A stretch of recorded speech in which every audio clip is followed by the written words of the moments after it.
and welcome to another episode of Conversation with a Chef. I'm Jo Ritty and I love sharing with you the conversations I get to have with talented and passionate chefs.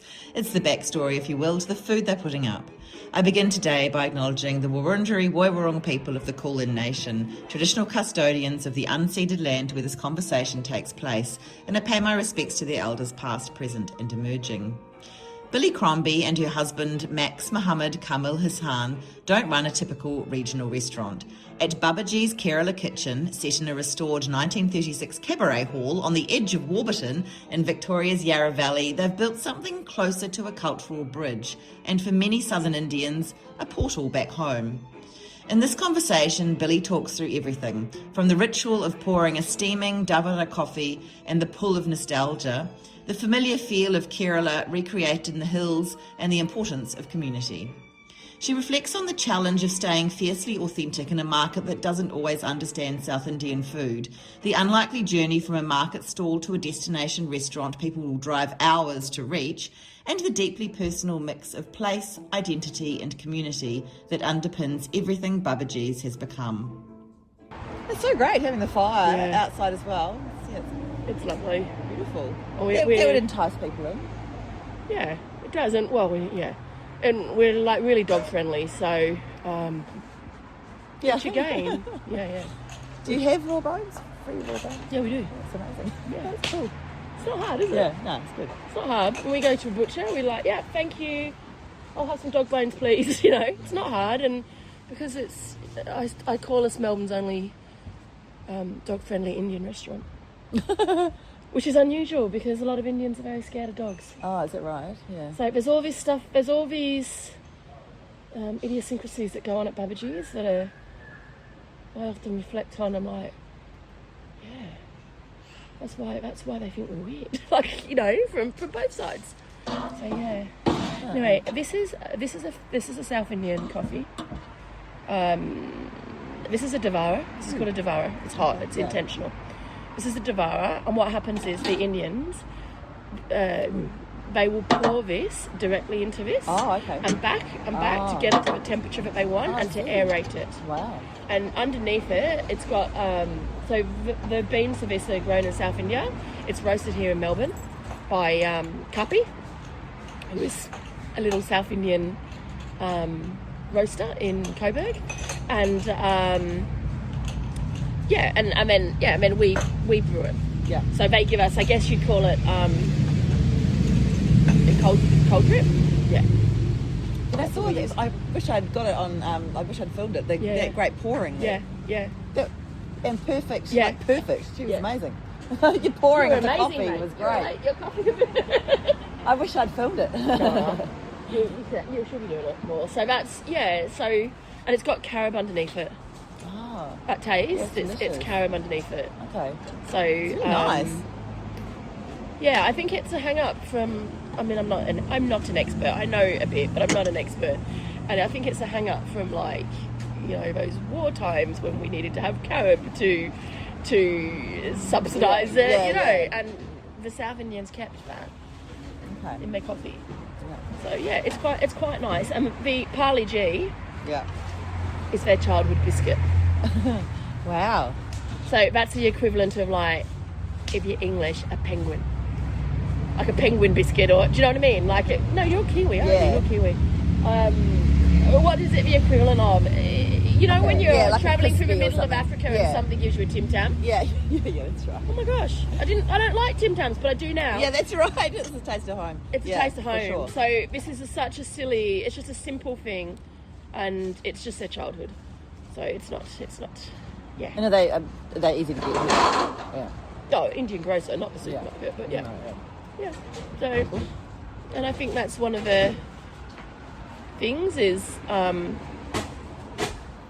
you know, leaning into nostalgia. Whether that's a Parley G or just serving the coffee traditionally, or the 1971 Hindustani ambassador that's sitting here. Yeah. You know, they're just like straight away taking South Indians to their childhood. Yeah. They must love it though. They do. Yeah. They really do. Yeah. So they, so like I said, you know, like they are very intentionally driving here from Geelong, Bendigo, Sale, Albury, and I will say, oh, are you visiting the Redwoods today? And they're like, no, we're coming for lunch. I smile, I'm really gracious and smile, but I'm thinking, are you crazy? I wouldn't drive 2.5, 3 hours away for a humble plate of curries. Yeah. How long do they stay then? No, they often will just stay for the afternoon. They do stay overnight as well. We are attracting. We have very much become that destination restaurant. Yeah. And some of them go, oh, we knew we were coming here, so we booked an Airbnb. But a lot of them also, they'll just go home. Yeah. They'll come from Bendigo and Geelong, especially, and they'll just go home. So it is pretty unusual then here to have a South Indian. It's unusual in Melbourne, full stop. So there aren't others? There are South Indian restaurants, not a lot, and then they tend to, they tend to bring in North Indian dishes as well, because it's actually hard to stand like authentically by what you do and where you're from, so there will be people that identify as, oh, we're a Kerala restaurant or a South Indian restaurant, but their menu is still got 50% North Indian - Aussie Indian dishes on it. Okay. And I think that is because it's actually pretty hard to sell a food that Aussies don't know much about. So we do have on the menu butter chicken and palak paneer, which we did not have for years, and that is purely because look at where we are. Yeah. And we need to open doors. Yeah. We need to open doors. So, we make a good butter chicken. It's not what we do. We make a good butter chicken. It's Yeah. It's just purely to open doors, and then to start, then people start to get a little bit more adventurous. But in general, I would say 95% of our menu is from Kerala. Yeah. So what is that? What does that look like? What does that look like? So, it's our menu as well. It's not just from Kerala. It's actually from Trivandrum or Tiruvananthapuram, which is the capital of Kerala, down south. And it's actually influenced by my husband's background, and he is from a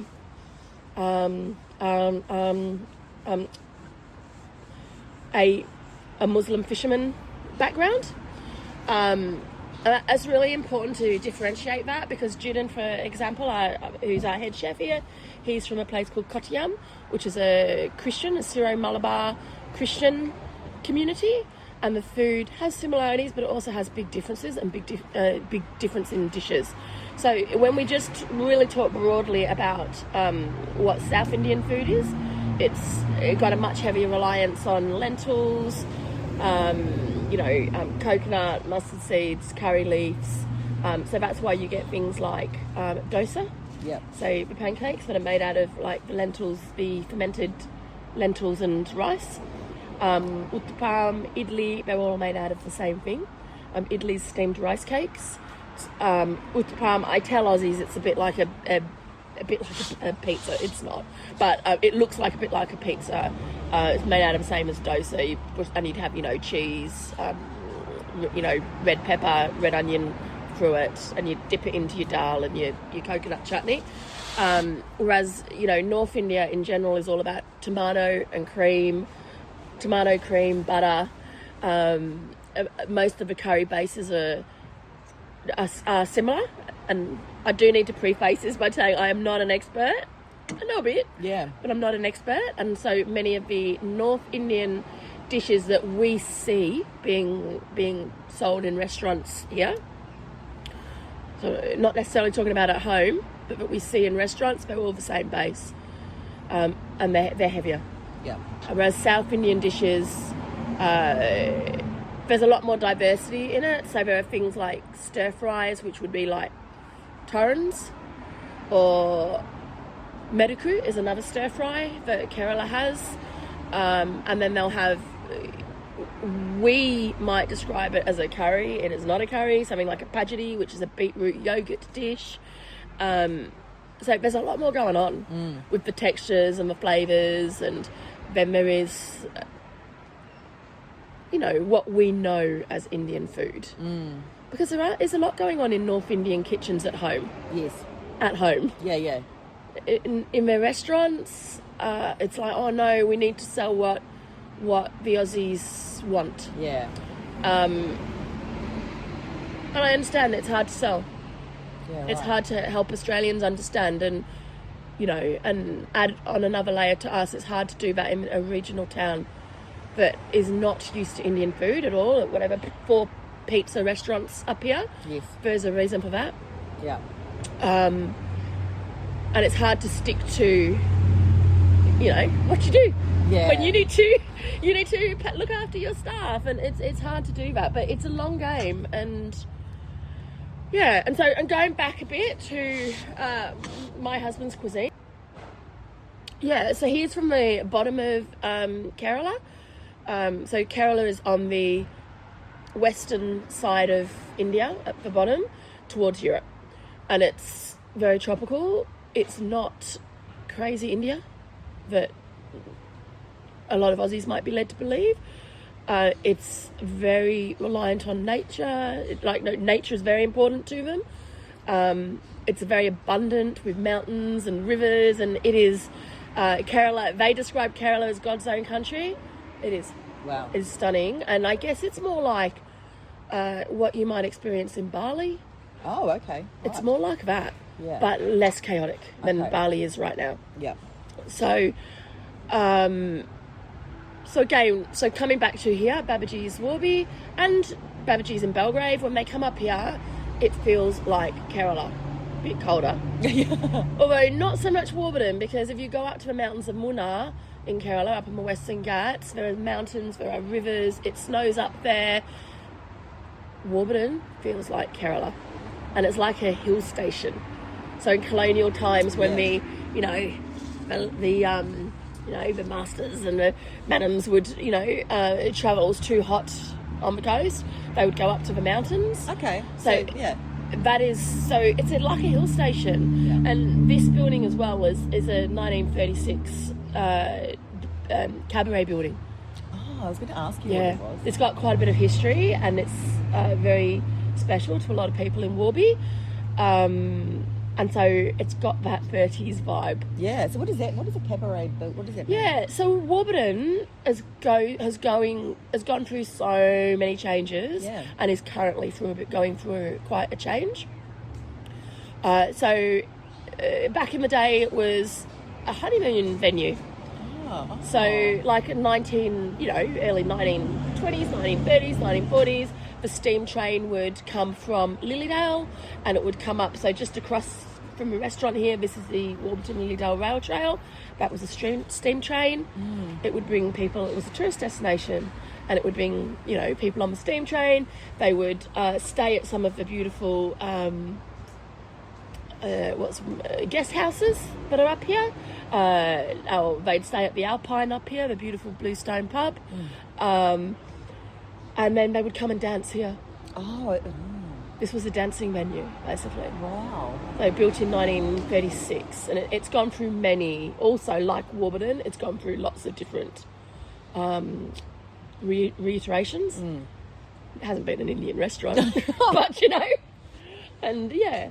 So for us, it feels like home. It feels like Kerala, and the building itself also feels like that 1930s. And so 2.5 years ago, what made you think, we need a second place oh my gosh. in Warburton? How did Belgrave. we even get here? Okay, Belgrave, we survived COVID. We haven't been open.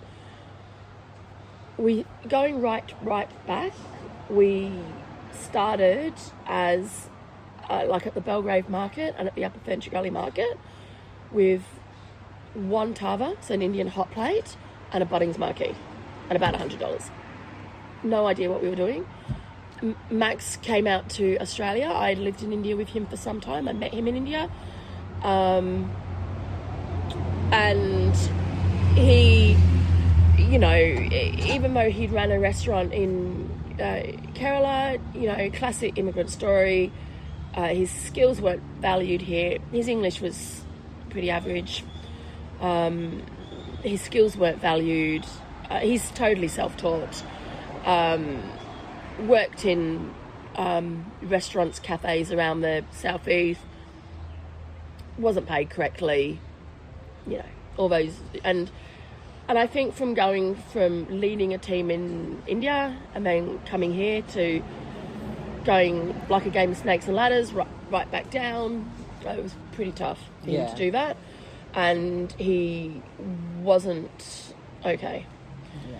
And I kind of realised that, you know, for whatever the future looked like, he needed to be cooking, and so, you know, like working for himself, working in business, that is his makeup, and so we started cooking dosa at the 2 local markets. He'd never cooked a dosa in his life, which is quite funny. I feel like they'd be hard. They are hard. They're very hard. They're so thin. They're very hard. Yeah, they make it look easy, and then try and cook a dosa when it's like, you know, 60 knot winds outside and raining. Yeah. They're very hard. I know. We had no idea what we were doing. We had no idea. It's quite funny. I still remember that day. Max was in fetal position at the back of a marquee because he was like, because he couldn't do it because he'd never made one before, and it was like 60 knot winds, and it was an extreme fire day. We shouldn't have even been cooking, but we didn't know that at the time. So, wow, always been chaotic. And anyway, so he was cooking, and anyway, obviously gradually he learnt phone calls to his mum about how to do this, and he gradually learnt, and then we gradually started cooking, you know, at bigger places like the Queen Vic Market, the night markets. We were cooking there, and then Aussie music festivals. How do you get to do that? Oh my gosh, that's like trying to apply. Back then, it was like applying for MasterChef. Yeah, it was, and we were this tiny little street stall, and I applied. And they interviewed us, and you have to cook for them, right? And it was so funny because or at least, you know, bring food in, because we were coming from quite far, because we were from Belgrade. It wasn't that easy to do that. They said, sure, bring some food in, and so we did. And they said, oh, okay, you can heat it up in the microwave. I gave it to Max to do. Max has never used a microwave in his life. No, but that seems a weird suggestion. Yeah, well, they just wanted to, I guess, taste the food or authenticity, whatever. But Max had never used a microwave. Yeah. So he looked at me, and he was like, you know, with like pleading, and I was like, oh, I'll sort that for you. And I dealt with it, and as I said to the guys interviewing at the night market then, I said, well, you want authentic, don't you? Yeah. At that point, never used a microwave, never used a rice cooker. You know, everything had to be cut by hand, which I still fight with him about that. Because now obviously we're pretty busy. Yeah. You know, so I still fight with him about, okay, this might be a better way to do this, because he's still living in, like, you know, it's just what he knows. He's very much a village cook. Yeah. So, so going on from that, we did the night market. We got in. Yeah. Lost so much money every week, because it's a lot of money. But that's okay, because we learnt so much. Yeah, okay. And drums, the Sri Lankans there, beautiful people, taught us everything we know about cooking outside. Yeah. For large amounts of people. Yeah, right. So, A, they were mentors, but B, we watched. Yeah. You know, they're very giving people. Yeah. Very beautiful people. Drums who do the koti roti, the Sri Lankans. Okay. Yeah. At the market. So a lot to be grateful for. Watching them, thinking, how are we going to make more noise than them? Which we did, you know, and got told off for it. You know? So how long did you do that for? We did it for quite a few years. We kind of stopped before COVID, I think. Oh, it was COVID, but we stopped. Yeah, and I wouldn't go back there now. But we were doing that it was very stressful. It was a lesson in like how not to lose several $1,000s every week when you're literally at that point as well. We were literally cooking at home in our in the early days in our council approved kitchen. Yeah. Apparently. We might have been cooking outside like we were in the village on our veranda and burning my brother's veranda down. We might have been doing that. Mm-hmm. But, or we might not have, for the record. Yeah. But, and that was quite funny because Westfield came to us at that time and said to us, we'd really like you to open a Babajis in every Westfield in Victoria. What? Yeah. That's great. I know, but it is, but then you start to reflect on what you want. No, and actually you'd kill all the passion and, Absolutely. And we used to sit at Knox Shopping Centre and watch people and go, what do you reckon? Is that it, But the reality of it is we were cooking at our veranda. Yeah.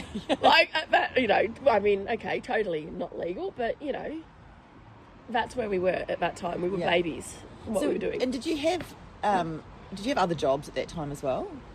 I did for a little bit, and so I've always worked around like human rights education is my world, and community. So at that time I was managing the what was I doing? I was managing a team in the education team at the Electoral Commission. Awesome job looking after asylum seekers,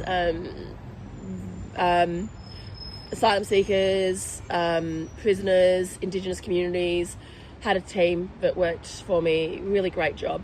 But yeah, it was, whilst the Electoral Commission has its strengths, they're still bureaucratic. Mm-hmm. And one day I just had a bit too much of that, and and I thought we were, I didn't understand what it took actually. So I thought, cooking dosa on the street was our path, and I probably jumped too soon, to be honest. And but there you go, I did, and it was all like I thought, yeah. It was a bit early. I should not have done that. But hey, here we are, risk taker, so here we are.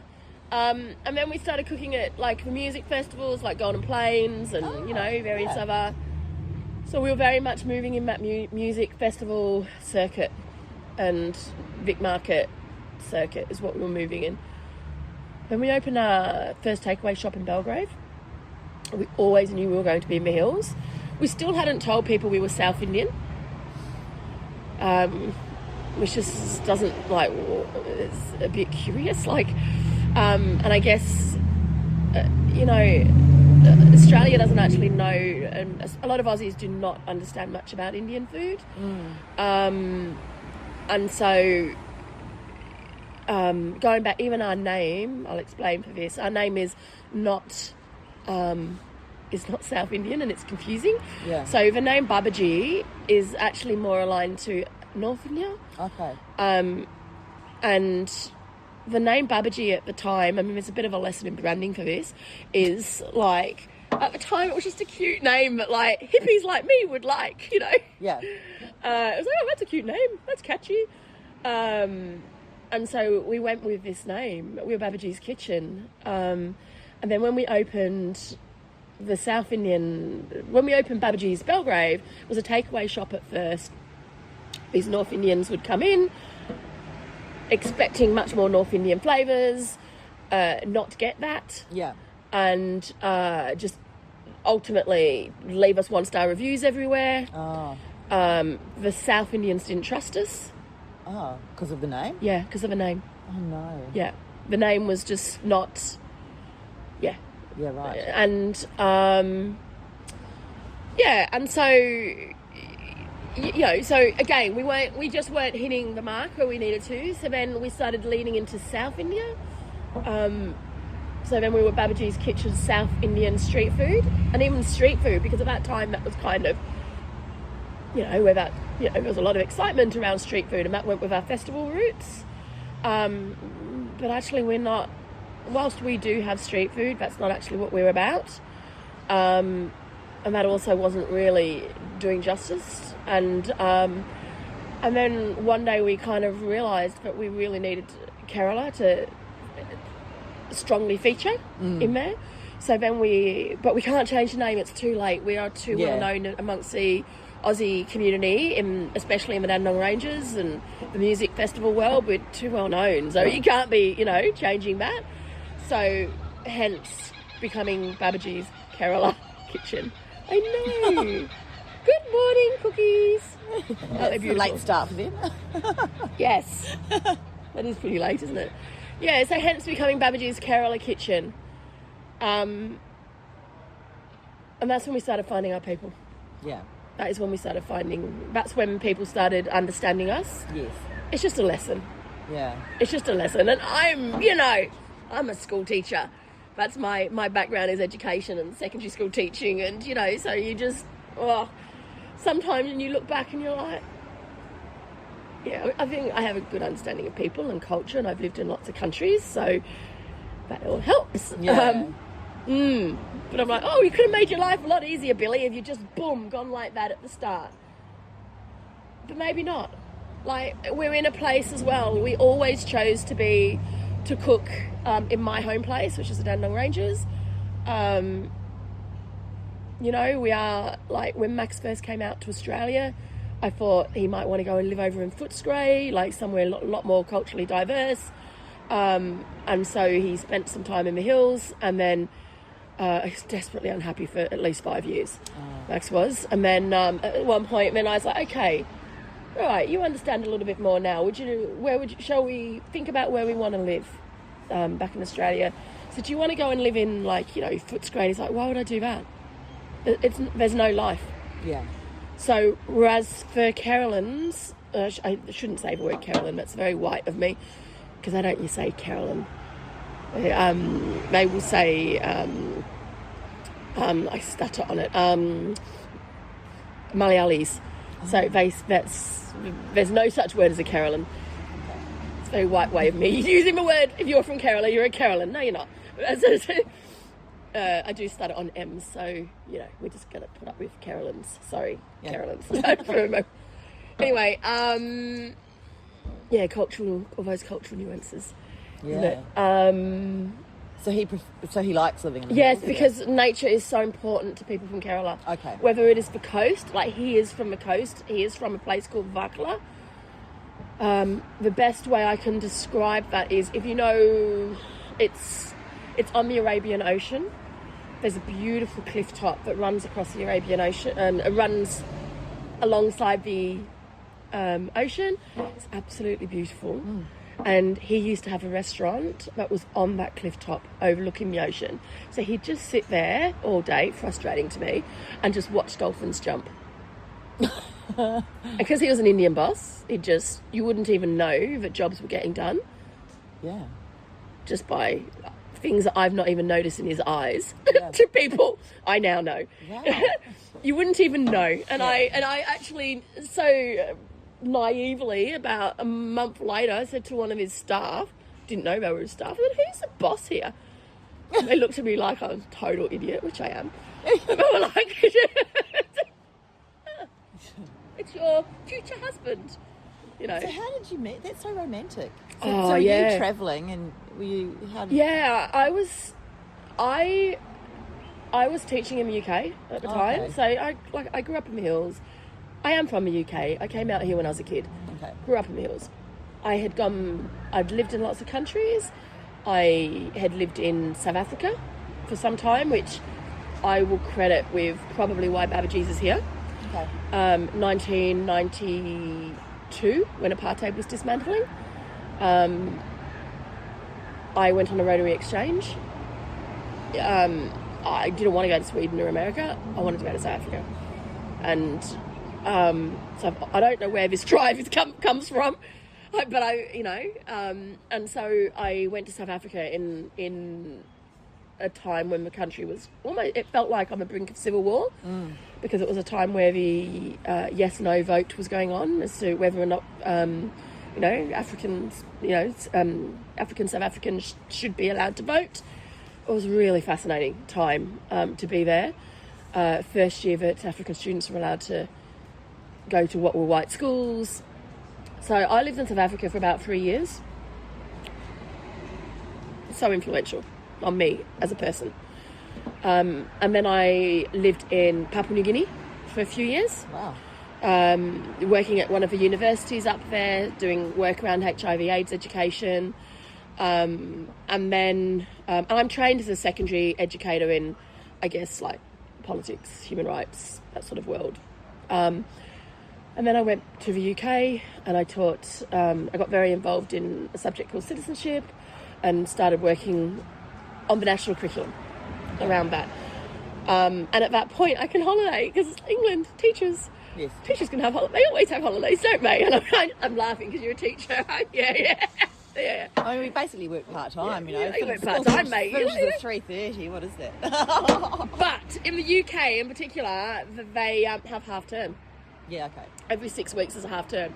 So my mate from my bestie from here, she was in Tamil Nadu at the time. And she says, oh, why don't you come and visit me? And I was like, yeah, why not? I'm a teacher, got half term. Why not? So I went over and we travelled around Kerala. Okay. And we went to Varkala. And Varkala at that time, like today it's pretty famous these days. It's not what it was. Back then it was like shacks on the cliff. A bit more than that, but it was pretty rustic. And I would suggest that it is still rustic behind the scenes, but out the front, it's a lot more developed like Bali is. And it's all over Instagram. So it's, and actually the customer base has really changed as well and that's about the rise of middle class India. So it's gone from hippies like me who sat there on a cup of chai for 10 cents all day to the Indians discovering their own country. Right, okay. Which is fascinating, yeah. the change that has gone on. So Max had his restaurant there. It was New Year's Eve. He was behind his fish table. At the time, he was deciding how much you were going to pay for fish based on, where you were from, classic, like if you were Russian, you were going to pay this much, and, and you would choose the catch of a day at a fish market, a fish table full of all this beautiful fresh fish, like kingfish, which were, marlins, which were like, I don't know, a metre and a half long, like caught that day, amazing. And you'd be able to choose what you wanted and it would get cooked right then and there for you on the tava, on the hot plates. Like, we never have fish like that. We do our best here. Yeah. We do our best here, which is why they come from so far for it. Wow. You want mussels? Max will send the cousins down to the cliff, like right below the restaurant, and he'll go and get mussels. Wow. As long as it's not monsoon. Because that's unsafe. It was literally like that. Yeah, it was literally like that. It was so so I met him then, and be honest, he was a playboy.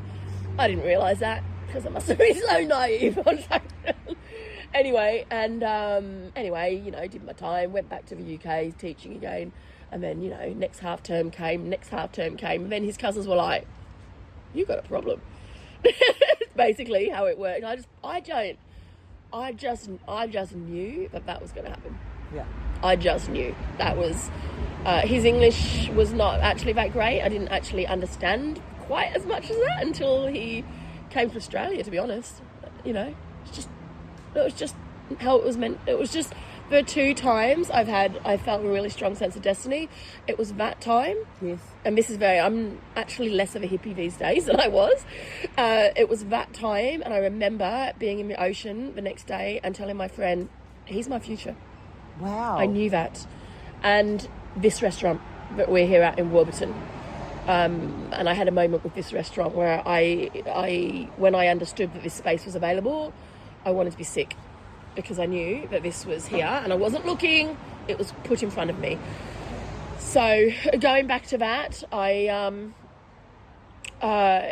opened our restaurant in Belgrave. It started leaning into Kerala much more, but we're not there by any means. COVID hit, Dan's 5 kilometre rule. That's all mountain ash around us. 5 kilometres is national park. it's not, you know, we're not in the suburbs where you just have all these people who have nothing to do but eat, you know. So it was very, and also our staff at that stage were all international students at that stage. We're a small team. We're still a small team of 52, but back then we were, you know, a lot of them are juniors, but you know, so there really wasn't any subsidies. It was, and all those staff stayed in jobs. And it was like, okay. And so we started delivering, instead of going to the city, and instead of going to the flatlands, as we call people, we started coming out this way. So we started delivering to Warburton. We started delivering to Hillsville, Kinglake, actually past Warburton. And basically, and I was really transparent with people in the hills as well. So I used to say, you know, this week we took, you know, $10,000. Of that $10,000, $8,000 of it was Warburton. Had we not done that, we would not have survived. And it was so anywhere from Belgrave up to Warburton, everybody would put their orders in, and then we would do these little road trips. And then it started making me realise, there's a bit of an opportunity in Warburton, but that was it, because then, as you know, after COVID, there was no staff. Yeah, that's right. There was no staff. Yeah. So there's definitely no South Indian chefs, and there was no staff. And then, but because we'd had a bit of a following up here, and going back to that, I did know how the Indians behaved. So in the same way that the Indians who are new to Australia, they're exploring their new country, they head up to the Dandenong Ranges, they go up on Pathumbilly, they go up to Mount D, they go up to the Tulip Festival. You know, they were doing the same thing in the Yarra Valley. So they were coming up to the Redwood Forest, loved the Redwood Forest, coming up to the snow in Donnabawang. I knew that because we were getting remnants of them at Belgrave. Oh, where have you been today? So I understood what they were doing. Yeah. I was like, yeah, right. And I knew there was no Indian restaurant that can accommodate them. Not just in Warburton, but I would say in the Yarra Valley. Yeah. There was nothing. So I thought, okay, anyway, this is not on the cards to do this. And then we have a bit of a vegan following as well. And one of the a vegan customer, now friend, they'd always say, when are you coming to Warby? And I'm like, yeah, I'm not. And apart from anything else, we need a space that is big enough to accommodate the Indians. Yeah. Because our community, the Indian community, when they come, they don't come in tables of 2, 3, 4. They come in tables of 10, 15, 20, no bookings. Yep. And Belgrave used to struggle with that, and it was like, if I had my time again, you know, how we would manage that. And, you know, it's what is beautiful about that culture is that they are all coming together in families. Yes. As us Aussies are generally lost that. Yeah. Isn't it? We don't gather all of it, you know. So, and, you know, there'll be, I don't know, a table of 20 and half of them will be kids. Yeah. Bit challenging for business, but that's our territory. So you just have to acknowledge, accept, move on, isn't it? So, so this friend said, well, I know of somewhere. And obviously I was familiar with Warby because it's kind of my stomping ground. And he told me about the building, and I knew about it, but had never given it any notice. And I sat on the table in Belgrave, and I was looking at the social media of the previous people here, and just the space. And it was a bar before. And I wanted to vomit. Because I just knew that was going to happen. I just knew. And these people had not left yet. Yeah. The previous tenants were still here. Right. There was some things happening. Yeah. They were still here. And I just was like, I actually wanted to be sick, you know. Yeah. And anyway, and the property is for sale. It's still for sale. It's, you know, not a cheap property.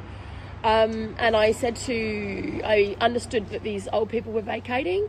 So I spoke to the agent who I happen to know, again, this is relatively local to us. So I said, you know, do you think you can talk to him about renting this place out to me? And she's like, not going to happen. He just wants gone with the place. He doesn't want tenants in there, just wants gone. I said, can you ask if I put together a letter? So I did, and I used to come up here several times a week without telling Max. Like, I'd walk the dogs up here, and I'd go and sit at Silver Coffee and just watch the people. Just watch. See what kind of people came to Warburton, not just the Indians, because the Indians are not at Silver Coffee. So trying to understand whether this was viable, you know. So I did that for several months until the landlords actually agreed, and the agent was like, I can't actually believe it, but and then I got all things finalised, and then I said, sweetheart, we need to have a chat. Can I show you something? And what was his reaction? Yeah, not great. Not great, but look, I think he understands. He's about food. They are about the food. They're very, very good at it. Just, not being trained.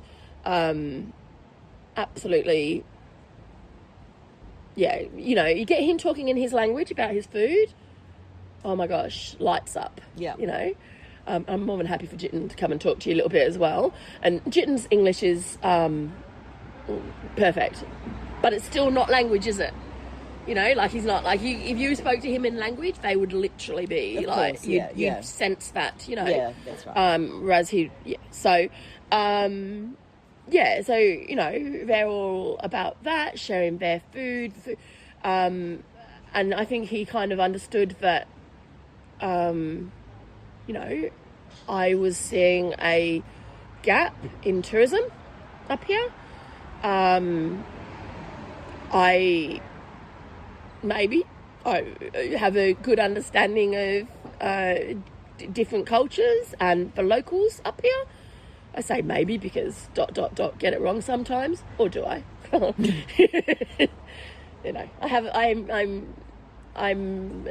I'm not afraid to call community out. So, the Dandenong Ranges is quite different. I understand the Dandenong Ranges. That is my place.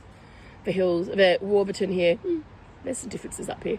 Some controversial differences up here, but let's leave that at that. But, and so it, he kind of understood that, and he just placed faith in me. And I think until even 6 months ago, I'm very much that classic female trait of being, what do you call it when you... Imposter syndrome. Yeah. Every single day, every single drive to Warburton.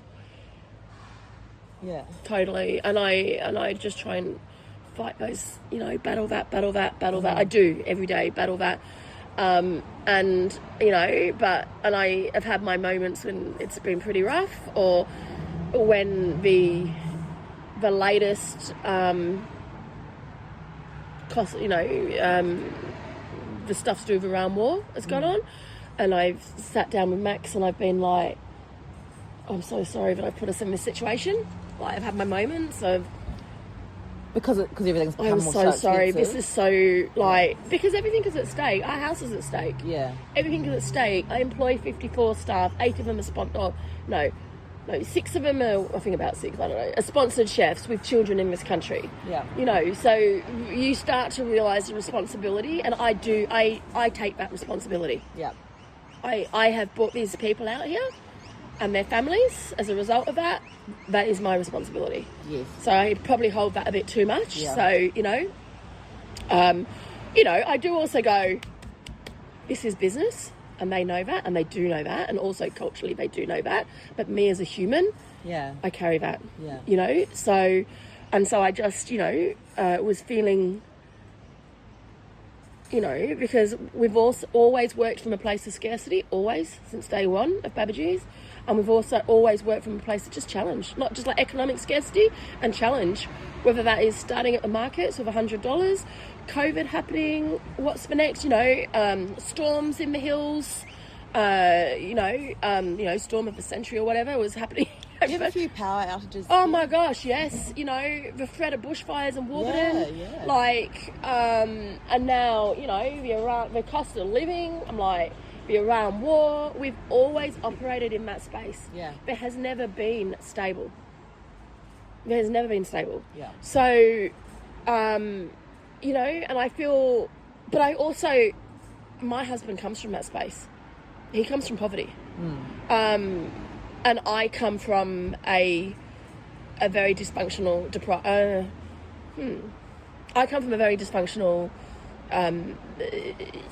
what's the word to use? I don't come from a great background, family background. So whilst I was very middle class, you know, whereas my husband's come from he's got the strongest family in the world, but, you know, so having that conversation with him, you know, I do feel that, like, oh my God, and even now, you know, you'll sit at this restaurant and watch the road, and we're at the gate of Warburton and there's nobody coming through. So it's not about Babajis. No, it's not about Babajis. It's like, oh my God, I can see there's nobody coming through. And just trying to put that anxiety away and have a plan, you know, and, you know, what you're going to, you know, I'm not expecting to be particularly busy today. Again, we're very, very unpredictable. Yeah. So unpredictable. We might be full for all I know. Yeah. You know, but I'm not expecting that. Yeah. It's okay. We always make things happen. And the Indian staff, they always make things happen. Yeah.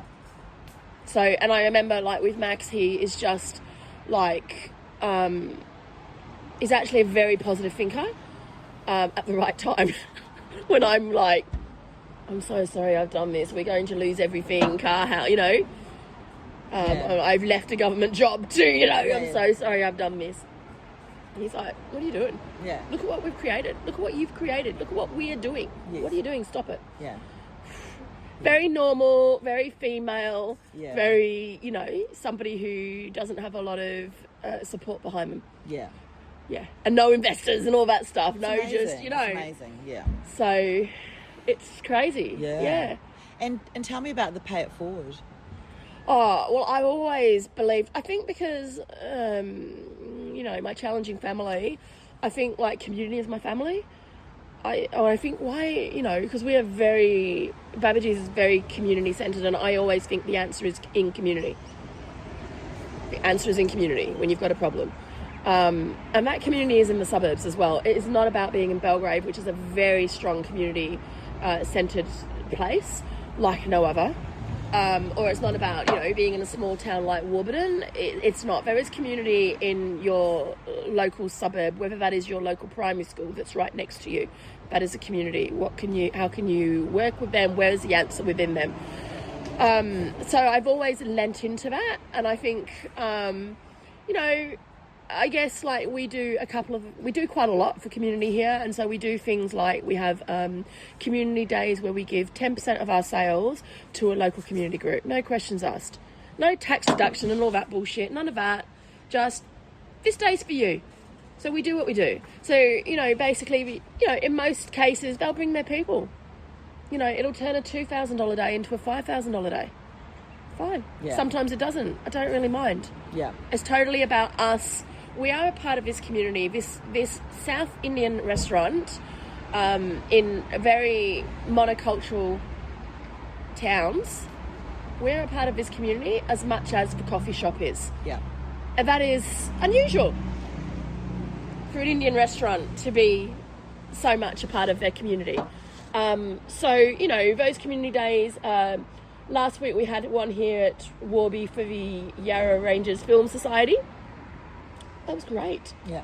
And opened my eyes because they ordered things I didn't expect them to. I was like, get the butter chicken pot ready. They didn't order butter chicken. And they were elders as well. And so I go for, and they were eating like spices. And I was like, oh, I got that so wrong. You know? Yeah. I guess they like films, so, you know, Yeah, I guess right, I should have right. clocked, but I guess, and I'm not, by films, I don't mean, you know, Yeah. I mean, they like art house films. I should have clocked, but I didn't. I was like, put the butter chicken pot away. It's basically what it was funny. Yeah, and, you know, we've got one coming up for Ben Warren Women's Retreat, you know, which is a refuge for women who need time out.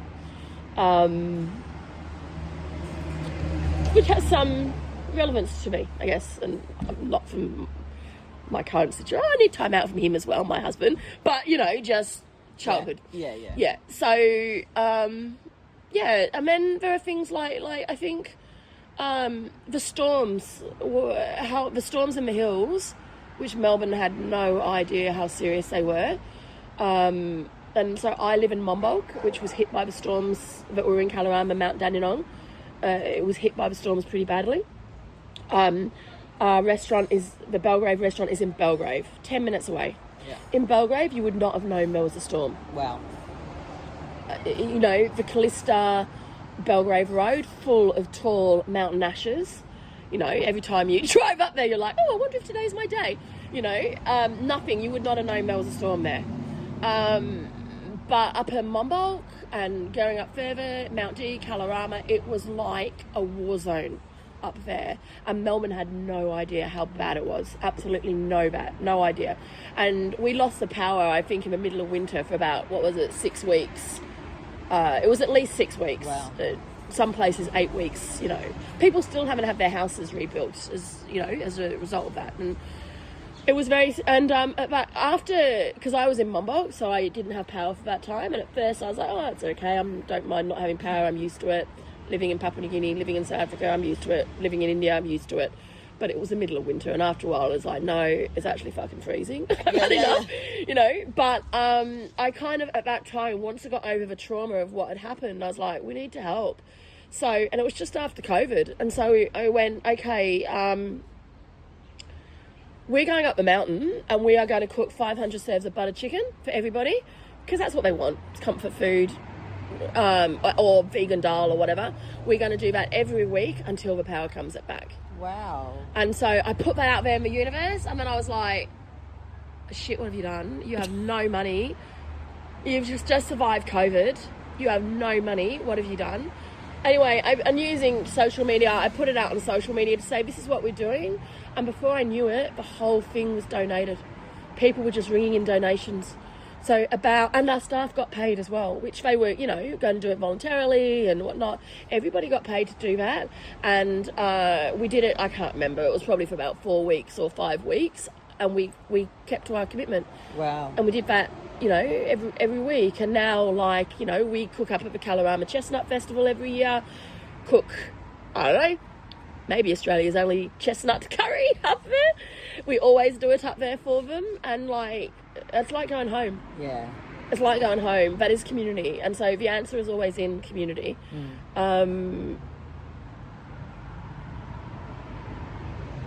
Yeah. And I'd like to say that about some of the challenges we experienced here as well in Warburton. Yeah. I pause because Warburton is a slightly different beast to the Dandenong Ranges in its perception of remoteness and actual literal fact that there is only 2,000 people that live in this town. Yeah.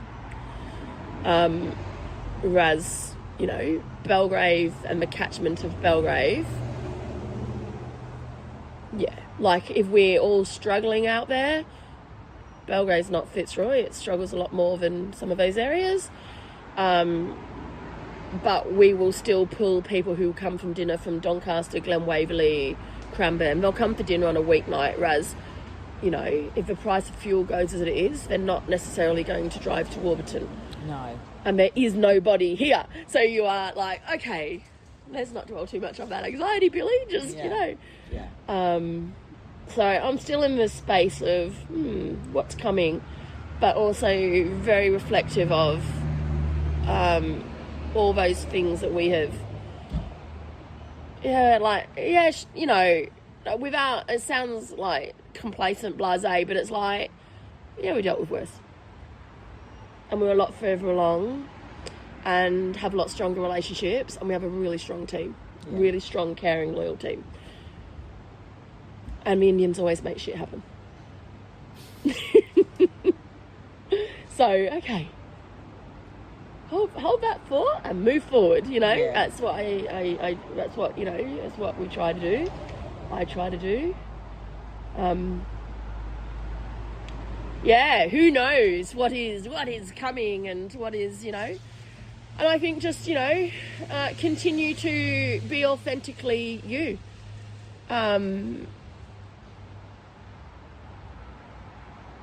You know, we're looking at opportunities for winter. We're starting something new here tomorrow,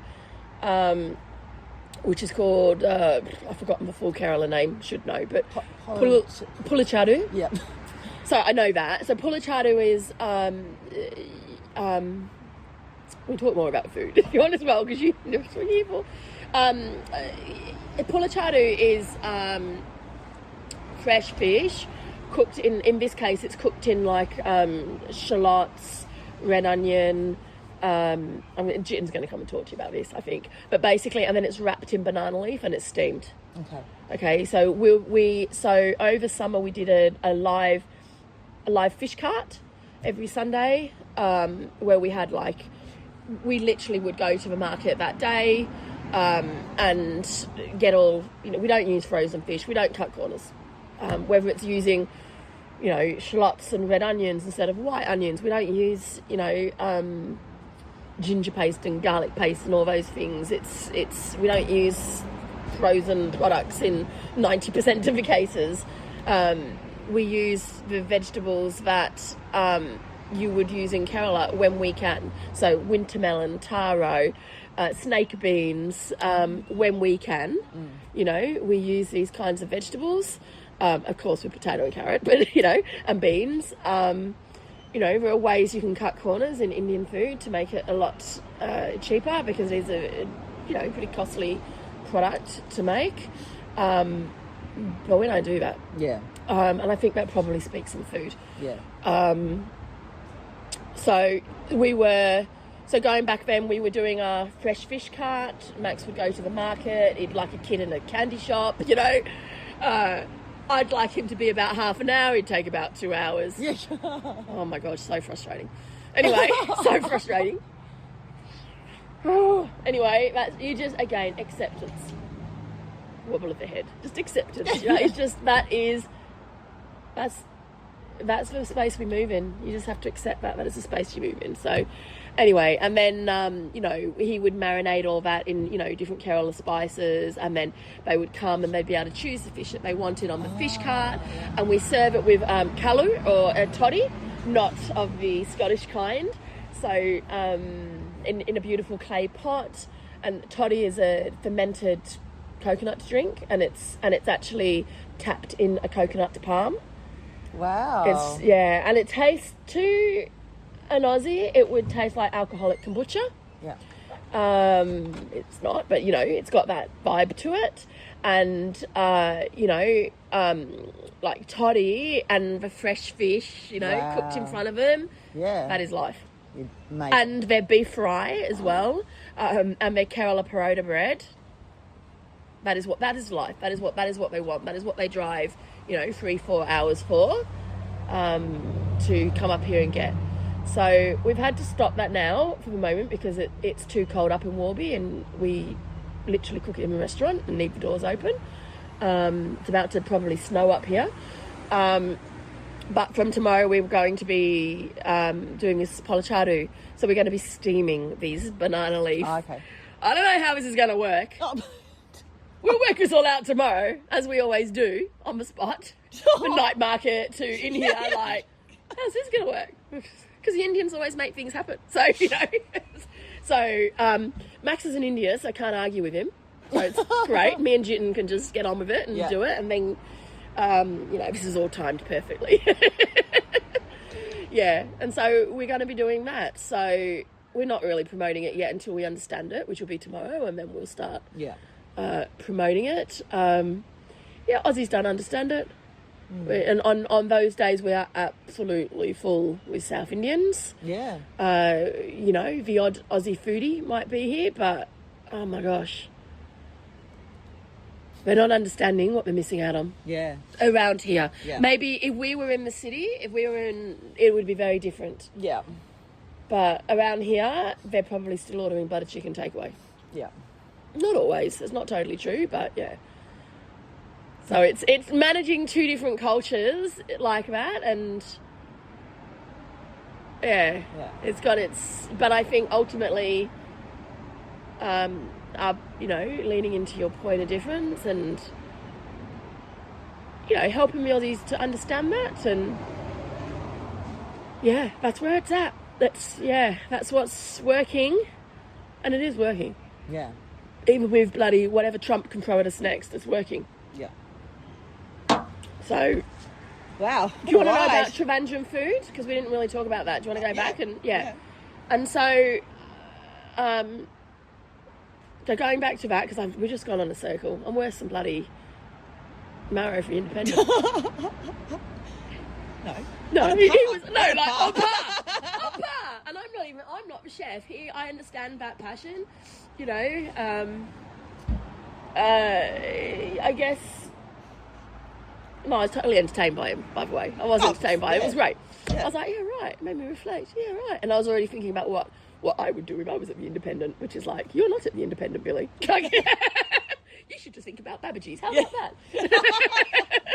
Not open an Argentinian restaurant in Warburton. You know, but again, Argentinian lends itself to Australians on that, with its meat and its, you know, it lends itself to Aussies. Yeah. You know, and with his Italian influences and stuff, it lends itself. Whereas, mate, being Indian, Australians do not understand Indian food. The food critic world in Australia does not understand Indian food or value. Yeah. And that is a whole other area of discussion, or value, the complexities of it. The Indian community themselves don't value the complexities of their own food, and will be, you know, make it pretty challenging with the price that they expect to pay, because they're comparing to India, and, you know, happy to pay for a pub at this price, but not happy to pay for a curry with all that knowledge and all that, you know, that skill and balance of spices and all those fresh ingredients. That's not so happy to pay for that, but happy to pay for your parma or your pizza. Yeah. That's a whole other story for another day, which I reflect on a lot. Trivandrum, very bottom. And so Max's family is, historically he was from like a Muslim fisherman community. They are known for their biryanis. So our biryani here is nothing like a Hyderabadi biryani, which is, I guess, India's most well-known biryani. Controversial, it's got pineapple in it, amongst other things. Or ours does, again, and it's all different depending on where you're from, but ours does. And it's very, meat reliant. So our goat curry, our beef curry, they are very Muslim dishes, and fish as well, the fresh fish. That is, so whereas like, if you're going up to, if you're going up to places like Kottayam, so where Chef Jitten's from, he's from the Syro Malabar Church, and they actually are influenced by a lot of like stews, more like the English, Oh, okay, yeah. Yeah, and I actually didn't even understand that India had as many Christians in it till I went to Kerala. So what are all these churches doing here? Didn't understand. But, 35% of Kerala's community is Christian. So if you have an Indian over here whose name is something like, they've got an English surname, or like English name, and like Matthew John, I can guarantee you that person's from Kerala. Wow, okay. That's fascinating. You would never realise, would you? You wouldn't know. So, and Kerala is 30, but, I'm just roughly going to tell you, 30% Christian, 30% Hindu, 30% Muslim. And it's a pretty cohesive, roughly, kind of place. His place is much more... a lot of these guys are the doctors and nurses in this country. And although it's still very Kerala and still very India, they have things like stew, and they have like plum pudding for Christmas and stuff like that. Like really, like those little influences are there. And I can tell you more about that than Jitten can, because when you're in it, you don't know it. Yes. You know? Yeah. And Max is the same.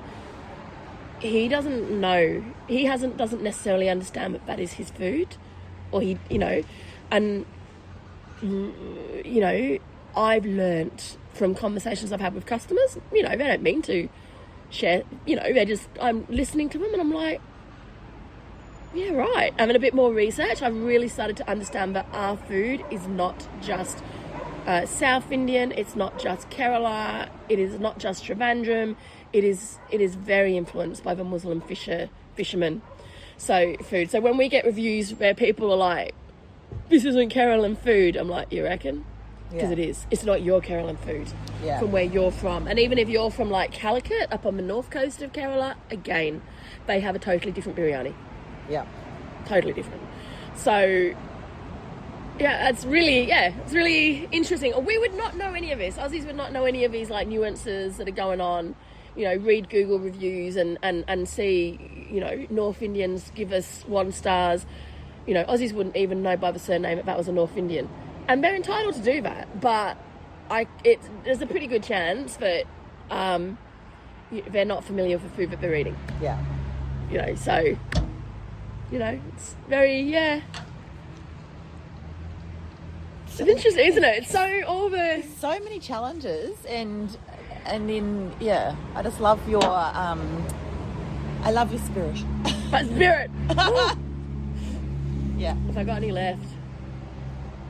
No, I love what I do. I love the relationships between our Indian staff and our locals, our local juniors. Like, there's no diversity at Warburton.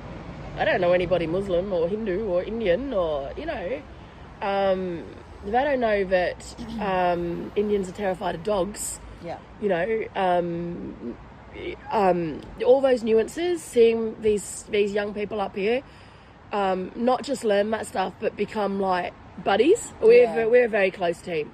So that just fills my cup, you know.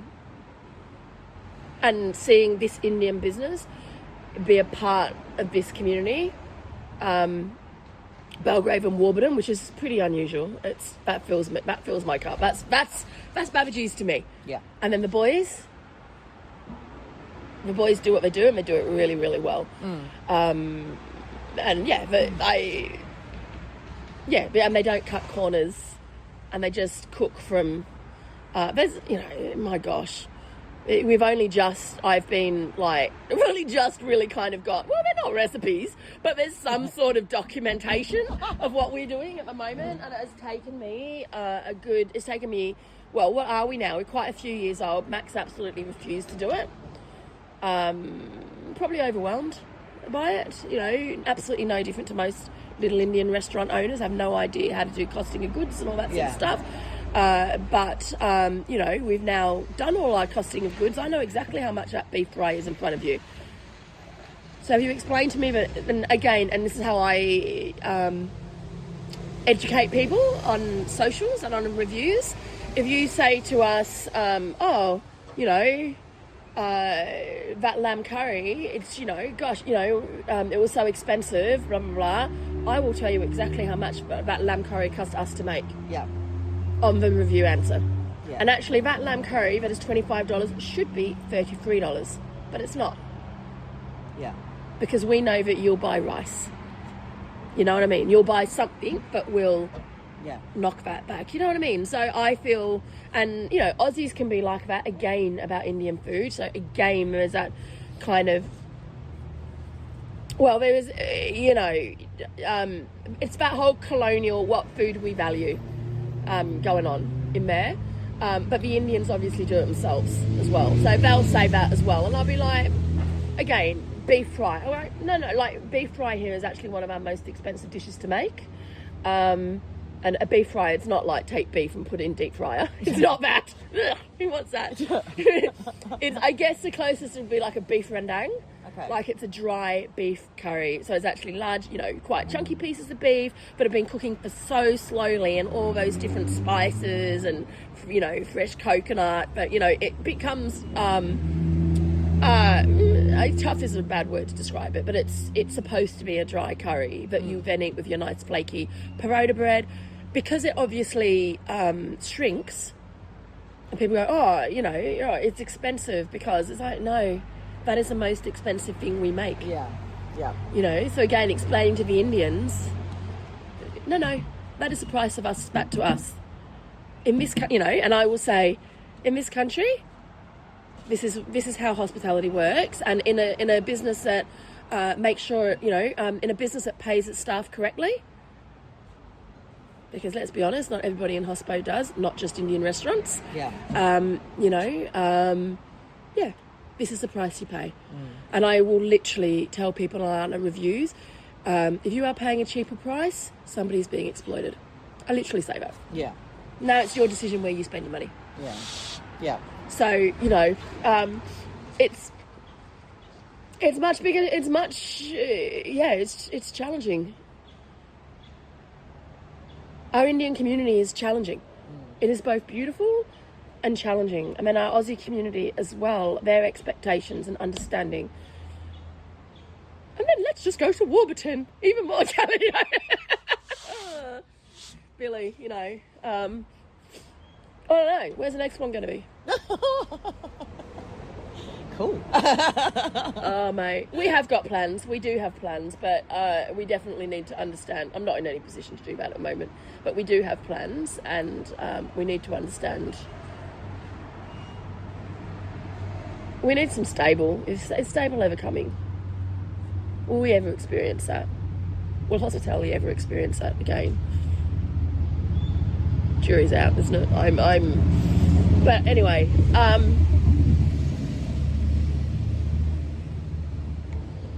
we're positive. Good. Somehow. Isn't it? Thank you so much for listening to this episode of Conversation with a Chef with Billy Crombie at Babaji's Kerala Kitchen in Warburton. You can check out all the goodness on Instagram at Babajis Yarra Valley. And if you'd like to hear more stories from other chefs, I'm also on Instagram at Conversation with a Chef. I always post when I put up a new story. You can read this chat online at www.conversationwithachef.com, and of course you can follow me on Apple and Spotify podcasts.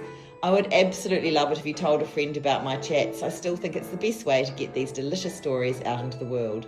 Once again, thank you so much for listening. Have a great day and bon appetit.